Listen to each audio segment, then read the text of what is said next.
Hello everyone. अब तक हमने देखा कि कुछ लड़के सोजुन को धमकाने के लिए क्यों का यूज करते हैं, पर क्यों के फ्रेंड्स आकर उन लड़कों को बड़ा मजा चखाते हैं। चाहे इन लोगों ने कितनी भी हीरोगिरी दिखा दी हो, लेकिन है तो ये स्कूल के बच्चे ही ना। नेक्स्ट डे इनकी शिकायत स्कूल में जाती है और टीचर इनको पनिश करते हैं। इन्हें सॉरी लेटर भी लिखना पड़ता है। लेटर लिखने के बाद सोजुन सुहो को कहता है कि तुम्हें जो कुछ किया उसके लिए मैं तुम्हें थैंक यू बोलना चाहता हूँ, पर आगे से तुम मेरे मैटर में इन्वॉल्व मत होना। सीधी सी बात है कि वो नहीं चाहता था कि सुहो हर्ट हो, और सुहो भी ये बात समझ गया था।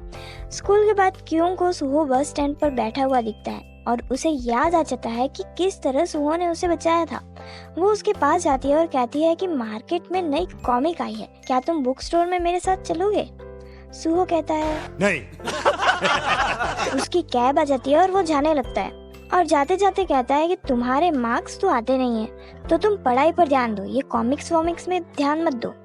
कल मैं तुम्हें स्टडी के लिए कैफे में मिलूंगा।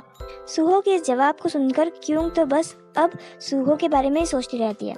यहाँ तक कि उसकी मम्मी में भी उसको सुहो दिखाई देता है। वो नेक्स्ट डे स्टडी के लिए कैफे में जाती है, जहाँ सुहो उसका पहले से ही वेट कर रहा था, और वेट करते हुए वो सो गया था। क्यों बस उसे ही देखती रहती है। तभी अचानक से दूसरे लोग भी आ जाते हैं और इसके मूड की बैंड बज जाती है। स्टडी के बाद सोजिन और क्यों साथ में टाइम स्पेंड करते हैं और क्यों को सोजिन की फैमिली के बारे में पता लगता है। सोजिन ने ये बात सिर्फ क्यों को बताई थी और यहाँ पर इनकी फ्रेंडशिप और भी स्ट्रांग हो जाती है। नेक्स्ट डे स्कूल में होता है एग्जाम, तो क्यों ना एकदम रट्टा मारते मारते आ रही होती है। उसको ये भी नहीं पता चलता कि सामने एक ट्री है। उसको सोजुन टकराने से बचा लेता है। क्यों उसे थैंक यू बोलती है तो सोजुन कहता है कि तुम्हें कौन बचा रहा था, मैं तो इस ट्री को बचा रहा था। वैसे तुम इतना क्यों पढ़ रही हो? क्यों कहती है कि मुझे पता है कि पढ़ाई वढ़ाई तुमसे बहुत दूर है, पर आज एग्जाम है, कुछ तो पढ़ लो। सोजुन कहता है कि तुम कह तो ऐसे रही हो जैसे तुम बहुत पढ़ती हो, देखते हैं तुम्हारे कितने मार्क्स आते हैं। क्यों तो एकदम एग्जाम में फोड़ने के लिए तैयार थी। एग्जाम के बाद क्यों और सोवा एक बहुत ही फेमस बेसबॉल प्लेयर का मैच देखने जाते हैं, जिसका नाम है जिन। अरे ये वाला जिन नहीं, ये जिन। और इस बात का पता सुहो को भी लगता है और वो भी पीछे पीछे मैच में आ जाता है। मैच के बाद जिन क्यों की ब्यूटी को देखकर एकदम फ्लैट हो जाता है और वो उससे उसका नंबर मांग लेता है। ये सब सुहो भी दूर से देखता है और जेलसी के अंगारे फूटना शुरू हो जाते हैं। जिन के जाने के बाद सुहो क्यों के पास आता है और डांटते हुए कहता है कि तुम पागल वागल तो नहीं हो गई हो, ऐसे किसी को भी अनजाने को अपना नंबर दे दोगी? अगर उसने कुछ गलत यूज कर दिया तो?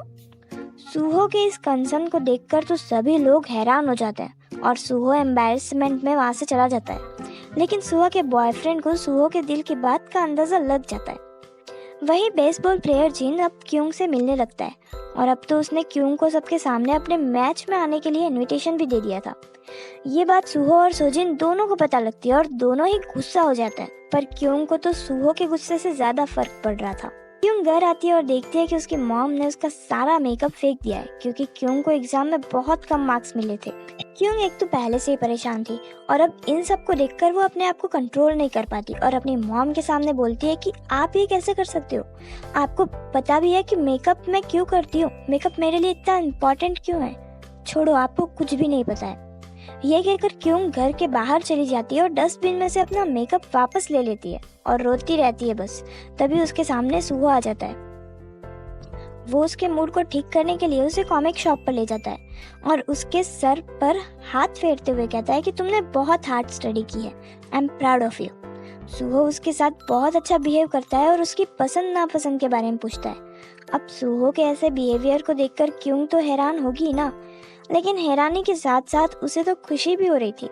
सुहो उसे घर छोड़ने के लिए आता है और इसी बीच क्यों एक कीड़े पर पैर रख देती है। क्यों को ना इससे बहुत गंदी वाली फीलिंग आती है। सुहो उसकी शू को साफ करने लगता है और कहता है कि तुम बैठ जाओ वरना गिर जाओगी।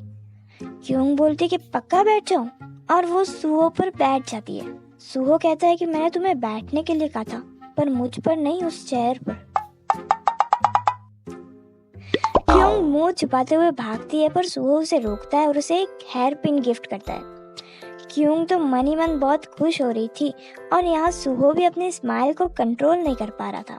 क्लास का रिजल्ट आने पर टॉपर तो सुहो ही था, पर सोजिन इस बार फिर से सेकंड आई थी, जिससे उसके पापा उस पर फिर से गुस्सा कर रहे थे। ये बात सुहो को पता लगती है और वो उसे कंफर्ट करता है और सोजिन रोते हुए उसे हक कर लेती है। पर इन दोनों को ऐसे क्यों देख लेती है और बहुत सैड हो जाती है। उसे लगता है कि वो इन दोनों के बीच में आ रही है। वैसे भी वो इतनी गुड लुकिंग है नहीं कि सूहो उसे लाइक करेगा। इसी दुख के साथ क्यूंग अपना ये दिन बिताती है और नेक्स्ट डे मॉल पहुंच जाती है जहां सोजुन ने उसे बुलाया था अपनी बहन के मेकअप प्रोडक्ट्स को सेलेक्ट करने के लिए। सूहो को भी ये भनक लगती है कि क्यूंग सोजुन के साथ है, तो वो भी मॉल पहुंच जाता है। क्यूंग और सोजुन लिफ्ट में होते हैं, तभी बहुत सारे लोग लिफ्ट में आ जाते हैं और ये सीन हो जाता है। इन मोटे लोगों के लिफ्ट से निकलने के बाद ये शांति से खड़े होते हैं कि तभी इनकी शांति को भंग करने के लिए सूहो वहां पर पहुंच जाता है। और फिर क्या था, बातों की तीर फेंकना शुरू। सूहो ने पकड़ा है क्यूंग का हाथ, वही सोजुन ने भी क्यूंग का हाथ पकड़ा है और खींचातानी में इन दोनों के बीच में बेचारी क्यूंग फंस जाती है। लेकिन लिफ्ट का दरवाजा बंद होने से पहले ही सूहो लिफ्ट के अंदर आ जाता है और यहाँ पर ये दोनों एक दूसरे को घूरने लगते हैं और अचानक से लिफ्ट खराब हो जाती है। इन दोनों के बीच में अब नोक झोंक का मामला शुरू होता है। हाथ छोड़ो इसका, तुम पहले छोड़ो। तुम यहाँ आए क्यों? मैं शॉपिंग करने के लिए आया हूँ। तुम और शॉपिंग? Very funny. क्यों, मैं शॉपिंग नहीं कर सकता? तो जाओ ना, शॉपिंग करो। इसको क्यों पकड़ा हुआ है? मैं इसी के साथ शॉपिंग करने के लिए आया हूँ। तुम्हें कुछ प्रॉब्लम है? बंद करो ये सब। चुप! सूहो क्यूंग को देखकर कहता है कि क्या हुआ तुम्हें, तुम ठीक तो हो? सोजुन कहता है कि तुम डरो मत, अभी लिफ्ट शुरू हो जाएगी। पर क्यूंग की प्रॉब्लम तो कुछ और ही थी। वो कहती है कि अब मुझसे और कंट्रोल नहीं हो रहा है, मुझे बाथरूम जाना है। तुमने मुझे इतनी सारी कॉफी पीने के लिए दी क्यों? और तुम्हारी वजह से ये लिफ्ट खराब हो गई है। क्यूंग की तकलीफ को देखकर सोजुन बेचारा लिफ्ट वालों से कांटेक्ट करने की कोशिश करता रहता है, पर तभी सूहो अपना इंटेलिजेंट दिमाग लगाते हुए ये कप क्यूंग के आगे कर देता है। चुप हो जा सातवीं फेल, चुप हो जा। ये आइडिया तो फ्लॉप हो गया, लेकिन तभी लिफ्ट का दरवाजा खुलता है और क्यूंग जैकी चैंग की तरह छलांग लगाकर वहां से भाग जाती है। उसे ऐसे देखकर ये दोनों तो एकदम शॉक ही हो जाते हैं। मॉल से निकलते वक्त क्यूंग को जीन दिख जाता है और उसे नेक्स्ट डे हो रहे मैच में आने के लिए इनवाइट करता है। क्यूंग तो मैच में नहीं जाती, पर क्यूंग मैच में जा रही है ये सोचकर ये दोनों वहां पे पहुंच जाते हैं और मैच का मजा लेने लगते हैं। मैच के बाद सूहो सोजुन से पूछता है कि वो पक्का मैच देखने के लिए आया था या क्यूंग के लिए आया था। सोजुन सूहो को ये फील करवा देता है कि वो भी क्यूंग को लाइक करता है। स्कूल से अब सब लोग एक ट्रिप पर जाते हैं जहाँ क्यूंग सूहो को इग्नोर करने का पूरा ट्राई करती है। बस में भी वो सूहो के पास ना बैठकर सोजुन के पास बैठती है। सब लोग सोजुन और क्यूंग को कपल कहकर चिढ़ाने लगते हैं और सूहो को ये बिल्कुल भी रास नहीं आता। एक गेम में सोजुन क्यूंग को उठाता है और ये देखकर सूहो भाई भी जेलस होकर सोजिन को उठा लेता है। ऐसी सब हरकतों से सोजिन सूहो की तरफ अट्रैक्ट हो जाती है और उसे पसंद करने लगती है। रात को सभी लोग डिनर करते हैं, लेकिन यहाँ पर पुरुष मंडली में तो डिनर के अलावा एक और बात चल रही थी, भूत की बात। यहाँ रहने वाले ये अंकल सबको बताते हैं कि पास ही के जंगल में एक कुआं है जहाँ पर एक सफेद कपड़े पहने हुए एक लड़की की आत्मा भटकती रहती है, तो तुम सब संभल कर रहना। दूसरी ओर क्यूंग की बहन सैड होकर बैठी होती है क्योंकि सेयुन का जो सॉन्ग रिलीज करने का जो आइडिया उसने दिया था वो उसे कहीं से भी सक्सेसफुल होता हुआ नजर नहीं आ रहा था। उसने सोजुन से भी इस बारे में बात की थी, पर वो भी इस बात को लेकर नहीं माना था। और सूहो के पापा जो इस कंपनी के कर्ता धर्ता हैं, उन्हें तो इस सॉन्ग से कुछ मतलब ही नहीं था। क्यूंग के सर क्यूंग की बहन से बात करते हैं और उसे कॉन्फिडेंटली इस काम को करने और हिम्मत ना हारने को कहते हैं। यहाँ सूहो क्यूंग से अपने दिल की बात कहने के लिए उससे मिलता है। वो दोनों एक नाव में बैठते हैं और तब सूहो क्यूंग को एक सॉन्ग सुनाता है। ये वही सॉन्ग है जो सेयुन ने लिखा था। क्यूंग अपनी सेल्फी भी लेती है, लेकिन सेल्फी लेने के चक्कर में वो दोनों नदी में गिर जाते हैं। वो वहाँ से बचकर निकल तो जाते हैं, पर पानी की वजह से क्यूंग का सारा मेकअप चला जाता है और उन्हें सामने दिख जाती है सोजिन। सूहो सोजिन को डिस्ट्रैक्ट करने के लिए उसे वहाँ से ले जाता है और क्यूंग बेचारी जंगलों में बचते बचाते घूमती रहती है। यहाँ दूसरी ओर लड़कों को तो भूत की बात हजम ही नहीं हो रही थी और वो भूत ढूंढने के लिए निकल जाते हैं। तभी उन्हें दिख जाती है सफेद कपड़ों में क्यूंग। इसे देखकर तो सबकी हालत खराब हो जाती है और सब इधर उधर भागने लगते हैं। क्यूंग बचते बचाते कैंप में वापस आती है। सभी लोग ट्रिप को एंजॉय करते हैं, पर क्यूंग बीमार हो जाती है और सोजुन उसकी केयर करता है। सोजुन अब तक तो क्योंग के साथ मजाक कर रहा था, पर अब वो उससे पसंद करने लगा था। सुहो भी ये देखता है और इन दोनों के बीच में फाइट हो जाती है। उन जो सुहा का बॉयफ्रेंड है वो सुहो को ऐसे देखकर सैड हो जाता है और किसी बहाने से सुहो और क्योंग को एक दूसरे से मिलने के लिए भेज देता है। पर यहाँ पर बीच में आ जाती है सोजिन और सुहो को सोजिन के साथ देखकर क्योंग अकेले बैठकर रोने लगती है। उसे लगता है कि सुहो उसे लाइक नहीं करता।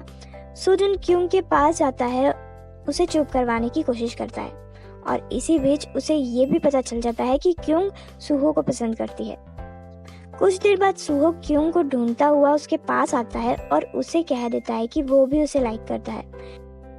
क्योंग की खुशी का तो अब ठिकाना ही नहीं है, लेकिन इस खुशी के बीच में उसका नो मेकअप वाला फेस सोजिन देख लेती है। क्योंग उसे इस फेस की वजह से बुली होने वाली बात बताती है और सोजिन कहती है कि क्योंग जैसी है वैसी अच्छी है और ये बात वो किसी को नहीं बताएगी। स्कूल की ट्रिप खत्म होती है और सभी लोग स्कूल लौट आते हैं और क्योंग और सुहो की चैटिंग और डेटिंग दोनों शुरू हो जाती है, लेकिन चुप चुप के, क्योंकि क्योंग नहीं चाहती थी कि किसी को भी उनके बारे में पता चले। ये दोनों इसी तरह एक दिन एक रेस्टोरेंट में लंच करने के लिए गए होते हैं और सुहो को तो पूरा कॉन्फिडेंस था कि इस रेस्टोरेंट में उनके पहचान का कोई भी नहीं आएगा। पर तभी वहाँ पर उनके क्लासमेट्स आ जाते हैं। उनसे बचते बचाते तो वो लोग निकल जाते हैं, लेकिन नेक्स्ट डे जब वो स्कूल जाती है तो सभी लोग उसे चिढ़ाने लग जाते हैं क्योंकि उन्होंने सुहो का फेस तो नहीं देखा था, लेकिन उनको ये अंदाजा लग गया था कि क्योंग के साथ कोई तो था। उनको इग्नोर करके क्योंग सुहो को उस दिन ट्रिप पर खींची हुई सेल्फी भेजती है, लेकिन वो फोटो गलती से उसके क्लासमेट के पास चली जाती है। अब क्योंग के पास एक नया मिशन आ गया है, उस पिक को डिलीट करने का मिशन। वो उस लड़के का फोन तो ले लेती है पर उसका पासवर्ड तो उसे पता ही नहीं होता। वो उसके फिंगरप्रिंट के लिए बड़ी मशक्कत करती है और जब वो सो जाता है तो वो उसके फिंगरप्रिंट से उसका फोन अनलॉक कर देती है और वो पिक डिलीट कर देती है। और ये किस्सा यहीं पर खत्म होता है। सुहो उसे कहता है कि आखिर कब तक वो ऐसे सबसे छुपते रहेंगे और वैसे भी सबसे छुपना ही क्यों है। क्यों कहती है कि वो नहीं चाहती कि लोग उसके बारे में बातें करें, लोग कहें कि सुहो ने आखिर क्यों जैसी लड़की को ही क्यों चुना। सुहो कहता है कि वो जैसी है उसे वैसे ही पसंद है, तो ये फालतू के ख्याल अपने दिमाग से निकाल दे। अपने इस रिलेशनशिप से ये दोनों तो खुश थे, पर इस बात का पता सोजिन और सोजुन दोनों को चल जाता है। सोजुन थोड़ा सैड होता है, पर सोजिन तो पूरी तरह से फ्रस्ट्रेट हो जाती है। दूसरी ओर जब सुहो अपने घर लौट रहा होता है तभी उसे क्यों के पापा दिखते हैं। वो घर से भाग गए थे क्योंकि उनको फिर से किसी ने बेवकूफ़ बना दिया था और उनके पैसे लूट लिए थे और वो अब घर पर नहीं जाना चाहते थे और अपनी शक्ल घर वालों को नहीं दिखाना चाहते थे जब तक कि वो इस प्रॉब्लम को सॉल्व ना कर दे। सुहो उन्हें लेकर अपने घर पर आ जाता है और उन्हें अपने घर पर रहने के लिए कह देता है और इन दोनों की ना बहुत अच्छी बनती है। ये लोग साथ में खाते हैं, मैच देखते हैं और सोते हैं। उनको कुछ पैसों की जरूरत थी तो वो पार्ट टाइम जॉब्स करती है, कभी फोटोशूट्स तो कभी कैफे में वर्क। वो सुहो के साथ भी टाइम स्पेंड करती है, पर किसी कारण से वो भीग जाती है तो सुहो उसे अपने घर ले आता है। क्यों क्लोथ्स चेंज करती है और सुहो उसे अपने दोस्त सेयुन के बारे में बताता है। ये दोनों मूवी देखते हैं और इनके बीच एकदम रोमांटिक सा माहौल हो जाता है, पर असली सरप्राइज तो तब मिलता है जब पापा जी टेबल के नीचे से निकलते हैं।